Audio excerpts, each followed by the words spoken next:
Welcome sebagai investor to my channel Nizar yang jadi kembali lagi di segmen prospek saham ya, dimana di episode kali ini kita akan ngebahas tentang prospek IPO saham GoTo. Nah ini memang rame banget dibahas akhir-akhir ini ya, tapi masalahnya adalah orang-orang itu udah mulai trauma ya, takut kalau nanti GoTo itu bakal berakhir seperti Bukalapak ya, jadi turun terus sejak IPO, mungkin hampir 80%-an ini ya. Nah di episode ini kita fokusnya akan ngebahas dengan harga 346 nanti, kira-kira itu apakah worth it atau tidak dengan bisnis yang ditawarkan. Kita includekan juga nanti valuasinya seperti apa. Jadi teman-teman stay di video ini terus sehingga dapat konklusinya mau beli atau tidak. Oke, langsung aja nggak usah panjang lebar lagi. Yang pertama yang ingin saya kasih tahu sama teman-teman semua adalah tentang tanggal-tanggalnya dulu ya. Ini bisa dicatat di koran-koran juga ada sih sebenarnya. Cuma di sini saya harus tekankan mekanisme IPO GoTo itu ada yang berbeda. Di sini pakai green shoe dan pakai lock up, yang di sini nanti saya akan jelaskan di belakang.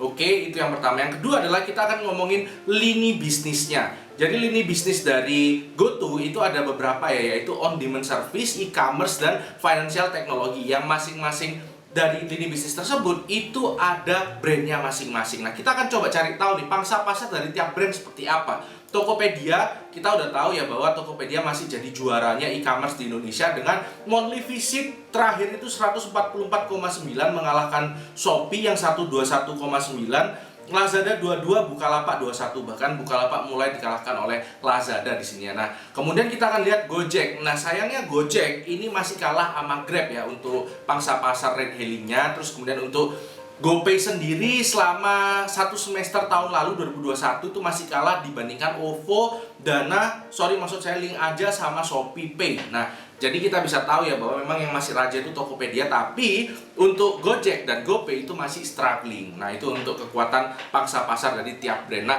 berikutnya kita akan coba ngomongin tentang valuasinya. Cuma saya ingin kasih tahu sedikit ya, tidak akan kita gunakan pendekatan laba karena kita udah tahu ini masih rugi banyak dan mungkin diprediksi juga oleh para analis masih akan rugi sampai tahun 2024 nanti, net profitnya masih minus. Jadi kita pakai pendekatan apa? Kita akan pakai yang gampang-gampang aja, kita pakai PBV. Jadi kita coba akan benchmarking dengan Buka PBV-nya seperti apa sebelum IPO dan sesudah IPO. Sebelum IPO, Bukalapak itu sekitar kurang lebih book value-nya adalah 22 ya. Jadi kalau dipasarkan di harga 850, PBV-nya sekitar adalah 38, tinggi ya. Tapi sesudah IPO, setelah dapat dana segar, ekuitasnya naik, akhirnya Bukalapak PBV-nya jadi 3,66. Nah, masalahnya sekarang itu turun sampai ke 1,11 di harga 258 ya. Nah, GoTo seperti apa? GoTo ini sebelum IPO ini saya pakai laporan kuartal 3 ya. Jadi kita bisa lihat book value-nya sekitar saya hitung 110, dan kalau diperdagangkan di 346 di harga IPO atas itu adalah 3,14 PBV-nya.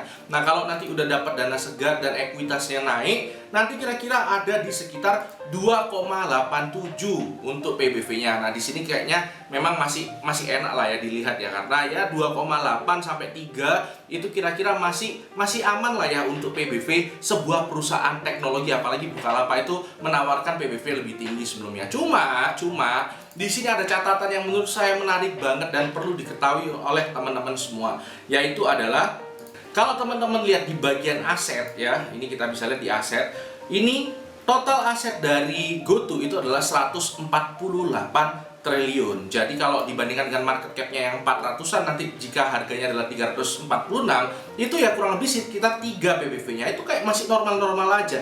Tapi teman-teman harus tahu, dari 148T aset ini, 93T-nya itu adalah goodwill. Ini 60% loh ya. Jadi dari total aset 60%-nya goodwill. Yang ini dihasilkan oleh akuisisi Tokopedia. Jadi ini teman-teman lihat nih, aset perusahaan naik 392,3%, naik 5 kali lipat ya, yang diakibatkan oleh goodwill dari akuisisi Tokped. Kita bisa lihat ya, ini dari sebelum akuisisi itu cuma 30T jadi 148T.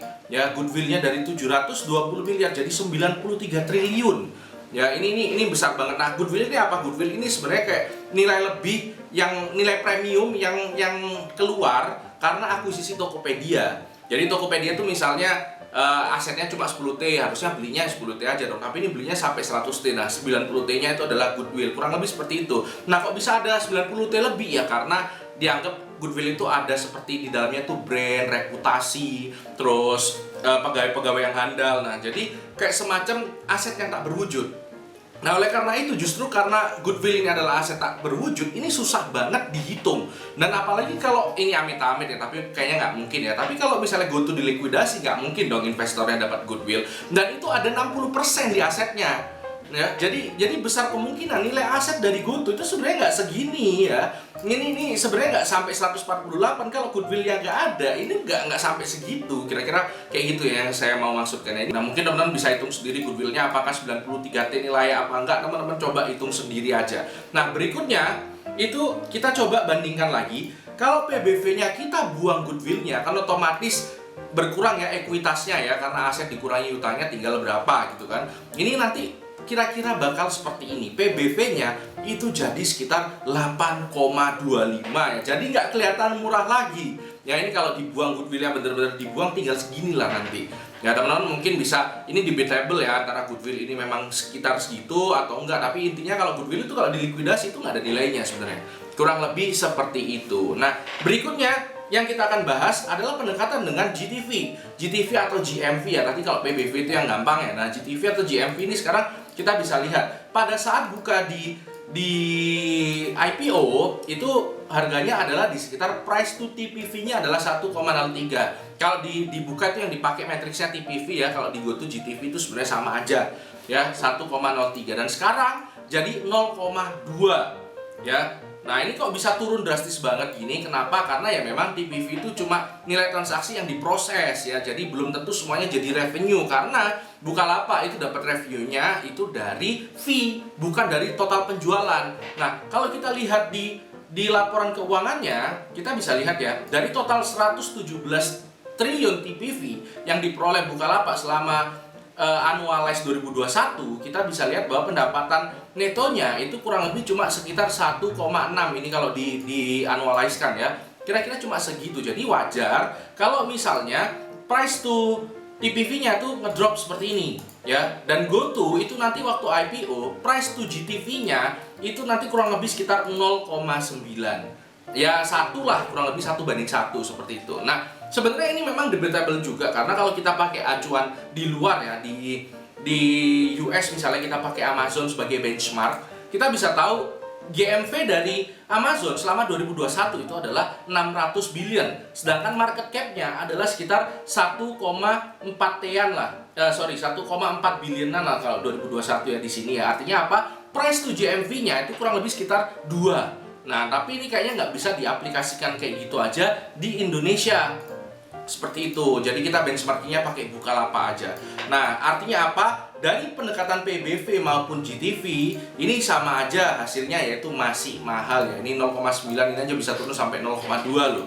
Ya, jadi masih cukup mahal. Dan ada tambahan lagi ya, yang menurut saya juga perlu jadi concern untuk teman-teman semua. Itu apa? Ini.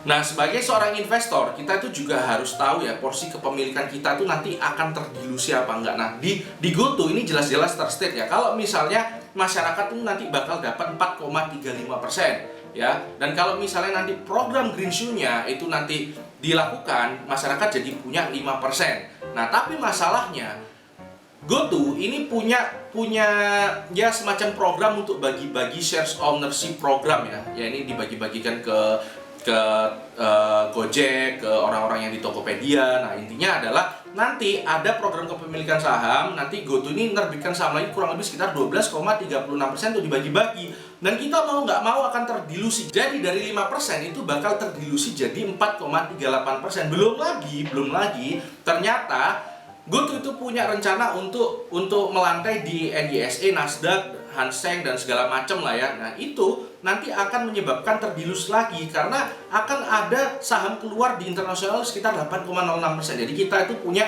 jadi 34,03%. Intinya apa? Intinya kalau teman-teman beli saham GoTo dan nggak bakal beli lagi sahamnya, teman-teman harus siap-siap terdilusi sekitar kurang lebih 20%-an sahamnya. Nah, itu adalah yang harus kita amati juga ya, kurang lebih seperti itu. Nah, berikutnya adalah tentang Green Shoe-nya. Nah, Green Shoe ini apa sebenarnya? Ini yang cukup menarik ya. Green Shoe itu intinya adalah kalau nanti oversubscribe atau jumlah saham yang diminati itu lebih dari yang ditawarkan, nanti GoTo itu akan menjual dari saham treasury. Saham treasury itu intinya adalah saham yang dimiliki perusahaannya. Nanti dijual, untungnya kurang lebih sekitar 3T-an ya, karena maksimal 15%, 3T-an. Itu nanti dibelikan, dititipkan ke agen stabilisasi. Nah, agen stabilisasi inilah CIMB Niaga yang akan membelikan saham kalau misalnya turun di bawah harga penawaran selama 30 hari. Jadi kalau misalnya turun dari 346 misalnya ya, nanti CIMB akan belikan pakai duit hasil penjualan kepada penjamin pelaksana ini. Nah gitu ya, jadi duitnya ini dapat dari sebenarnya hasil penjualan saham treasury, dipakai biasanya kalau penjualan saham kan dipakai untuk modal usaha, ini untuk dibelikan sahamnya lagi ketika harganya turun di bawah harga IPO. Jadi bahasa sederhananya apa? Selama 1 bulan ke depan ada yang jagain, ada yang mau buyback sebanyak 3 triliunan ya, kalau misalnya harga turun di bawah 346, kurang lebih seperti itu. Nah, terus juga ada lock up. Lock up di sini artinya apa? 90,56% atau saham seri A itu akan di lock up selama 8 bulan, dan yang saham seri B itu akan di lock up sebanyak selama 2 tahun, dan ini ada sekitar 4,23%. Yang seri B ini ada MVS-nya, jadi ini untuk manajemen biasanya ya. Nah, artinya apa? Artinya ya cukup lumayan lah, cukup panjang lock up-nya. Jadi ini kayaknya exit strategi ya, nggak exit banget lah ya, kurang lebih seperti itu. Nah, intinya apa kesimpulannya? Jadi sebelum ke kesimpulan, saya akan kasih tahu sama teman-teman dulu juga, ini salah satu sponsor video kali ini dari produk saya sendiri, webinar Beginner Value Investing yang dimulai nanti tanggal 19 Maret. Jadi ini kesempatan terakhir ya, jangan lupa untuk hubungi CP-nya untuk pendaftaran. Saya jamin ini worth it dan ini tidak akan aneh-aneh ya. Jadi ini benar-benar pure investasi leher ke atas. Kita akan belajar tentang ini hari Sabtu sampai hari keempat ya. Jadi ini 4 hari workshop ya ini ya. Jadi sifatnya nggak hanya satu arah, kita benar-benar latihan. Jadi include di sini video rekaman, modul, exercise, live presentation, dan lifetime access. Kurang lebih seperti itu. Dan sponsor berikutnya kita juga ada dari Ajaib ya. Jadi dari Ajaib ini teman-teman kalau memang tertarik dengan GoTo, saya udah jabarkan tadi kelebihan kekurangannya semua. Ya teman-teman bisa pakai eIPO di Ajaib untuk beli saham GoTo itu ya. Jadi kesimpulannya apa? Kesimpulannya ini teman-teman catat ya. Kalau teman-teman memang mau untuk long term, saya rasa better untuk wait and see dulu, nunggu harganya turun, lebih menarik harganya baru masuk. Tapi kalau teman-teman memang mau spekulasi aja, untuk 1 bulan aja karena ada yang jagain selama 1 bulan, ya nggak masalah. Jadi menurut saya seperti itu ya, karena harganya sekarang masih cukup mahal banget, 400T loh market cap-nya. Astra aja cuma 200, kurang lebih seperti itu ya. Jadi teman-teman santai aja dulu, wait and see aja. Kalau naik ya mungkin bukan rezeki, nanti mungkin akan ada kesempatannya untuk beli. Kecuali memang mau spekulasi, apalagi untuk 1 bulan pertama ya nggak masalah kalau gitu. Itu adalah kesimpulan saya. Semoga video ini agak panjang kali ini ya. Saya biasanya cuma buat 8-9 menit, tapi ini memang intinya agak panjang ya, agak banyak yang harus dibahas. Jadi kalau teman-teman suka video seperti ini, jangan lupa like, komen, dan subscribe, dan jangan segan-segan follow IG saya. Itu aja, karena hidup harus seimbang, tetap cerdas dan tetap santai.